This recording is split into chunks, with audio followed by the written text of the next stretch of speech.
Nothing but good news to talk about today. A lot of good stuff happened late yesterday into this morning. A lot of good stuff. And yeah, it's of the newsy variety. A lot of it came out of the swamp of D.C. It's all right. Good news, believe it or not, can be found there too. And you got to take it where you can get it. And you know that expression, this keeps running through my head today. You know that expression, whether you're talking about sports or a business leader, whatever it is, let them cook. Just let them cook. I know, and I think this is natural for any administration where you start to sit back and you're like, where are the results? We sent a mandate to this guy, to these people, fix things, get things better, lower costs, protect the economy, protect the country. I get it. There's so much negativity out there, and we all have such a demand, and believe me, I'm there with you. I think we kind of lose sight of the fact sometimes of how much is actually getting done. Case in point, this thing about the Trump accounts yesterday, big news as far as how many other corporations are on board with this. That was great. There was also great news about the SAVE Act. I don't know why it's taken so long to secure our elections, but it got some big legs yesterday. That was excellent. Also, you may be happy about this. Mainstream networks aren't, but you may be. They're looking very deeply into Fulton County. Yeah, that's right, Atlanta. Oh, yeah, we're going back to 2020 on this. Wait till you hear what's going on with this thing. And maybe the best news of all, this disgusting subhuman creature, former nurse now from South Florida, has not only been fired, you might have heard that news, now she's been delicensed by the state of Florida. It's all great news, I told you. Let's get right to it. Thanks for finding me with Rick at Radio on the live stream. Monday through Friday, 8 a.m. Eastern Time, all your favorite platforms, and then the replay on all those same platforms, and audio podcast too. Let's get right to it. Let me start off with this. This, I think, is great news too. There was a lot of eye rolling with this, but this is all tied into those Trump accounts. Along with the presentation, President Trump brought in his, what I think is his favorite celebrity endorsement so far of anybody. That's right. You ready for it? Nicki Minaj. Hello guys, I'm with my favorite president, the best president of all time. And I'm with the queen of rap. It's just the weirdest thing. I don't know. I think he loves this stuff. What do we know? He loves the country. We know that. He loves his family and golf, but he loves celebrity endorsements because this goes back to, remember Trump before he was President Trump? Everybody loved him, right? All the Democrats would love him. Rosie O'Donnell loved him. The cackling ladies on The View. So I think he's still part of them that likes this. Now, why is this a good thing? Why do I put this in the good news category? I'm not the biggest Nicki Minaj fan, but I got to tell you, I think I admire her being from her celebrity world. Not only that, but the hip-hop celebrity world. It takes a lot of guts to stand out and stand up for what you believe in and to endorse him, because I can just imagine the heat she takes from, there's just the fans, obviously, there's that part of it, but also people in her industry. I wouldn't discount that. I think it takes a lot of guts to stand up for her to do that. The second thing is this. This is why it's really good news for everybody else. It was not that long ago, and there's still a lot of that in the old, crusty, old white guy golf club membership of the GOP that would never have anything to do with this, And I'm sure there are other celebrities, even, African-American celebrities that would come out and wanted to support previous Republicans. And they were like, no, we can't have that. I'm sorry, but we'll take your money. Well, that seems to be going away. And you know who changed that? Trump did, because he loves that. And I've said this. I said this back in radio days. I said it on here right before the election. Watch to see the black community support this guy. They love him, despite what the mainstream networks try to tell you, despite what, the powers that be try to tell you. Or inner city black people love Trump because he doesn't mess around overall. And you know what bore that out? The election numbers. He didn't win those cities, but boy, he did a lot better than any GOP politician before, candidate running for anything. They love him. So this is a big deal as far as breaking down barriers for Republicans. If they want to wake up and actually endorse somebody, bring somebody into their tent that actually relates to other people and knows things. Because I'm telling you, anybody else, an old crusty GOP politician would have said, oh, no, we can't have, thank you, Nicki Minaj, but no, we can't have you on stage with us. Trump's like, bring it on. I love it. I'm with the queen of rap. I love it. They love me. That's why it's big, I think. We'll see if that stays. Here's the other big thing. All right. All tied into that was the whole concept of these Trump accounts. Now, when they first announced that this was going to be happening, I think it was maybe last month, a month and a half ago, all your favorite network news station. Oh, it's Trump. Trump's trying to get rich off the backs of the American people. And then, of course, you know how the story and the plot always plays out. And then they release details of it. And they explain what it actually is. And then most Americans looked at this and they said, oh, so you're investing in my kid's future. Oh, that's actually a great thing. That's not what we were told originally by the lying, lamestream news reports. So what is it? What are these Trump accounts? What's it all about? First and foremost, this isn't the most exciting explanation, but it's an explanation. Why not go directly to the Treasury Secretary, Scott Bessent, as he explains what the heck Trump accounts are? The compound growth from Treasury's initial seed funding alone stands to make young Americans wealthy. Assuming historical growth rates continue, a single $1,000 deposit into a Trump account at birth to grow to an estimated amount of at least $500,000 by the age of retirement. Okay, so an investment in the future, little Trump accounts you can put money into for your kids later on, compound interest. It's like trying to talk money to kids. Most of them don't get it. They don't understand it. But it's something you and I can do for them. They'd be younger than my kids, so I'm kind of out of that mix. But still, an investment for them into the future. But here's the thing. Those kids are going to get older, and when they start to realize that they have some equity building and they have something, what's the takeaway? Why is this a great thing? Why does it matter? It's a long-term thing. Why does that matter? Because they start to feel like they're actually part of the economy. If you know any kids in their 20s, even 30s, and younger than that, you will. This is frightening how often you'll hear this. They will tell you straight to your face, "Well, I'm never going to be able to afford a house, so what's the difference? Might as well just go screw off in California and do whatever I want to do."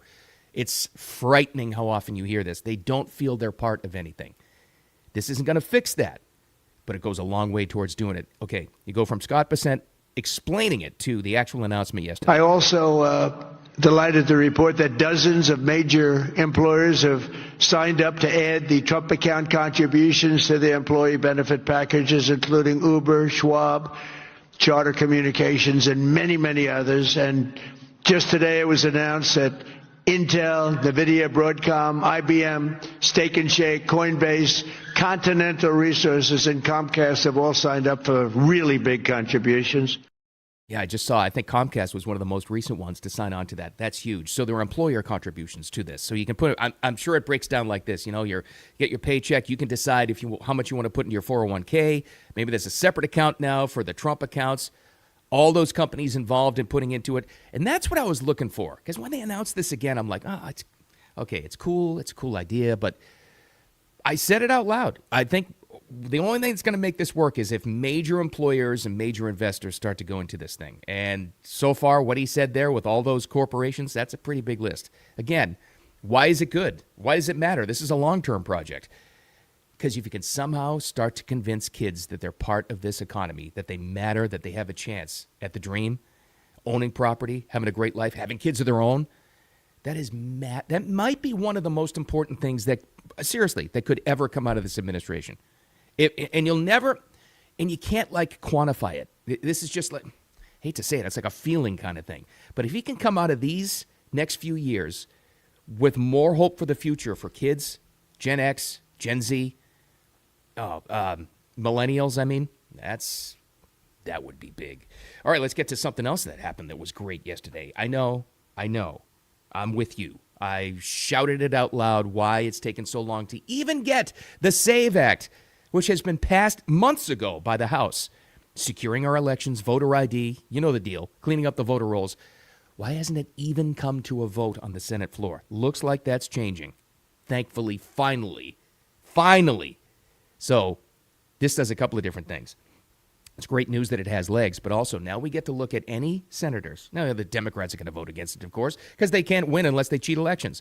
But look for any Republican senators that vote against this thing, because then you know who the crooks are. Anyway, here's the good news. It's coming from Mike Lee. Senator Mike Lee. He's one of the guys that's been championing this. Brief update on the SAVE Act. This has been a huge day, great development. We've added more co-sponsors, and we've now got Senator Thune, the Senate Majority Leader, indicating that we'll be bringing it up for a vote. So Chip Roy and I, who introduced the SAVE Act for the first time 2 years ago, are retrofitting the SAVE Act to add in the voter ID requirement, something that we had originally included in what we were going to propose. We're adding it back in. We're going to file that and get this thing ready for a vote. Stay tuned and keep the volume up because we need all the support we can get. But that's what he said there is important, too. Keep the volume up. Even if it's not your senator, even if it's not the guy in your state, you can still call those offices. You can still reach out to them. You can still put the pressure on. You can still talk out loud about it. This thing has to be passed. And what he said there, what Mike Lee said there was great. Now they've added to it. So originally, I don't know why in the world would you want to take the voter ID out of the original plan? I know, but seems to be back in, and that's what's going to be presented to the Senate floor. Now look to see who votes against this thing or who abstains. Those are your crooks. Got to give this guy a lot of credit for this, though. Rick Scott is a Florida senator. He actually is one of mine who's, I got to give him credit, fought long and hard to get this thing done. He was also just as happy as Mike Lee was about yesterday's development. We have some great news about the SAVE Act, right? Lear Thune just said that we are going to have a vote on the SAVE Act. That means going forward, once this passes, that illegals will not have the right to vote or register in our elections. This is a huge deal. Keep the pressure on. But he's right. It's huge to get to this point. Let's forget for a second how long it took to get here. I know it's frustrating. I'm pulling my hair out over it too. And just look forward. Again, let him cook and get this thing done. Hey, speaking of elections, did you happen to pay any attention to what happened in Fulton County, Georgia yesterday? And all the trucks that left with all of those ballots that people have testified are fraudulent. But they've been held there while the FBI came in with big trucks and they hauled them off to Virginia to examine yesterday. And you may be thinking, I get it, oh, not 2020 again. Oh, we're not going to dig this up again. Wouldn't you want the problem fixed, though? Let me go first, and we're going to juxtapose this. Let me go first to an independent investigative journalist. More and more of them are popping up online. Here's another one to follow. This guy's name is David Kate. David, and it's Khait. He's been following this story as an independent reporter. He was outside of the Atlanta Fulton County voting headquarters, the ballot headquarters yesterday, covering this thing live. He and his partner here are talking about exactly what they're doing. And then we'll play the ABC News version of exactly what this is. Listen to the difference. These may look like random truck boxes, but Jason, explain to us what is currently happening 10 feet away from us. Yeah, David, this is a beautiful day. We've been trying to get these ballots, everything from 2020, pretty much since 2020. We've been told time and again, everything was fine, don't worry about it, why are you investigating 2020? This happened so many years ago. You know what, if there was nothing to hide, they would have showed us years ago. Now we're going to find out. These trucks are on their way to Virginia. They're going to be out of state very soon, and it is time to get to the bottom of 2020. So basically... Yeah, it is. And I get it. I know the sentiment. It's like, oh, I don't want to look back and dig this up again. I don't want to do that. Hold on a second. Just hold on. What happens if they find out that Georgia in 2020, as Trump has claimed, as many people have claimed, that people have been working on this for years, that people went to jail and lost their livelihoods over claiming that Georgia specifically, Atlanta Fulton County, was completely fraudulent? What happens if it turns out they were right? We've all got suspicions. What if there's proof? Okay, now remember what that independent journalist, again, David Kate, was how they described it just yesterday. Now compare that to ABC News' version of events yesterday in Atlanta Fulton County. There's a little tip here. Listen to the reporter's tone in this thing, and if you're a visual audio listeners, this isn't going to help you too much. But on the visual, look at the picture they show of records Trump. Related to the 2020 election, including ballots, are now in the hands of the FBI after its agents, armed with a warrant, searched the elections office in Fulton County, Georgia, Wednesday. This is the first sign that DOJ is moving to investigate once again President Trump's false claims that the 2020 election was stolen from him. When you start to see and hear these things, you can't unsee them or unhear them. It's just so obvious. This is ABC News, their report of it, right? Or first time President Trump, once again, is claiming that. And they actually wrote that and put that into the tone of the actual report. Just hilarious. We can all see through it now. I laughed out loud when I actually saw that. First, where President Trump once again claims it was fraudulent, and then as they're doing that voiceover on the report from Georgia, they show and they always do this. This is ABC News. They show a picture of Trump, which is the most unflattering profile picture you could ever find of anybody. It was the worst lighting. It was an extreme close up. They probably edited the thing. Who the hell knows? And he looked puffy and he looked tired, and they're just so corrupt. They don't want anybody looking into that, which is why they presented the report like that. But let me give you a little background of why this actually may be important to you. And this is just a great summary, and you've heard all this stuff before. I know you have, because we're 5.5 years into this thing already. Why these ballots? Why are we digging this up again, and why is 2020 and Atlanta, Fulton County, Georgia so important? You probably know better than most people you know in your social group why this, but just a little reminder, and this is coming from ex-user who's excellent, Kanoka the Great. Susan Voiles, a 20-year election official, said pristine ballots, difference in the texture of paper with a different feel and no markings. Those ballots they just hauled away. Georgia Democrat observer, hundreds of ballots with no folds or creases, perfect black bubbles, all for Biden. These are all people who testified, by the way. This is all on the record. Another Georgia Democrat, all had perfect black bubbles and were all Biden. I heard Biden over 500 times in a row. Huh. Yeah. A judge ordered these ballots inspected years ago. Fulton County refused. That's why it's important. So I know nobody wants to dig up 2020 again, but just imagine for a second and spin and frame this as great news. What if they do find it was? And then what do? I don't know. We'll find out. But if they're completely legit ballots, they shouldn't have anything to hide, right?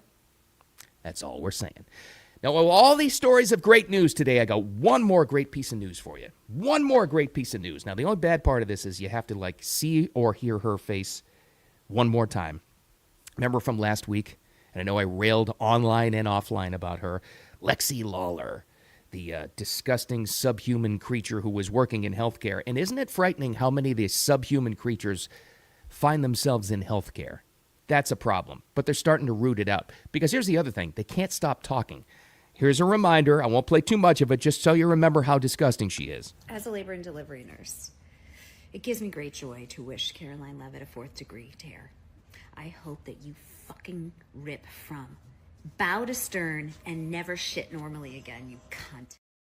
Nice. Wishing Caroline Levitt, of course, as a nurse, a delivery nurse, nothing but problems in her delivery of her baby coming up. So she's disgusting. You knew the update last week. We talked about it. Baptist Health did fire her. She worked at Boca Raton Regional Hospital. She's fired there. But that wasn't enough, because what if she winds up getting a job again in healthcare and delivering babies? And what happens if because they love to do this, what if she assumed your politics, even incorrectly, as you're going into labor delivery, or your wife is, right? You want that subhuman creature treating humans? You do not. So here's another piece of great news to give you today. That very same disgusting subhuman creature, Lexi Lawler, will never be a nurse, at least in Florida, again. As the Florida Attorney General, James Utmeyer, heard the word, he started working on it last week when people reached out. Again, you have the power, we have the power now. Reached out to him, made him aware of the story, and her nursing license has been revoked. That is great news. So we had to see her face one more time and listen to her disgusting words. But again, we got it done. I love that. Now, hopefully she doesn't move to another state and become a nurse, but I'll have to fight that battle as well. See? All good news. What's the big takeaway? You're going to see mostly, and this is just the way it works. This is human nature. You're going to see with the Trump accounts thing, you're not going to see the details too much today, right? Because that's too much for people to read with ADD Nation, and they're not going to pay attention to the details. What you will see in the headlines is Nicki Minaj with Trump and all that other stuff. Again, here's the takeaway. Why is that important? Because we're in a new era where you've got at least the start of old, crusty, wimpy Republican politicians. Trump has convinced them to start reaching out to people and things that people actually care about. And that's a great thing. And if kids, and I say kids, in their 20s and 30s, even teens, start to feel like they're part of the economy going forward, that would be amazing. That would be huge. But we're not going to tell the difference for years to come, but that's a great start. All good news, I told you. Here's another piece of good news. Tomorrow's Friday. We'll have all kinds of things to talk about. And that'll mean About 10 days to go before the Super Bowl. Super Bowl stories coming up tomorrow just for some fun. Headlines, too. We'll talk about that. But in the meantime, thanks for finding the live stream Monday through Friday, 8 a.m. Eastern Time. Favorite channels, but also the audio podcast and the replay on those same channels, wherever you go. So likes, downloads, follows, subscribes. I don't know, whatever you like to do. Just thanks for being here. Make it a wicked awesome Thursday. Remember, it's all good news today. Talk to you tomorrow.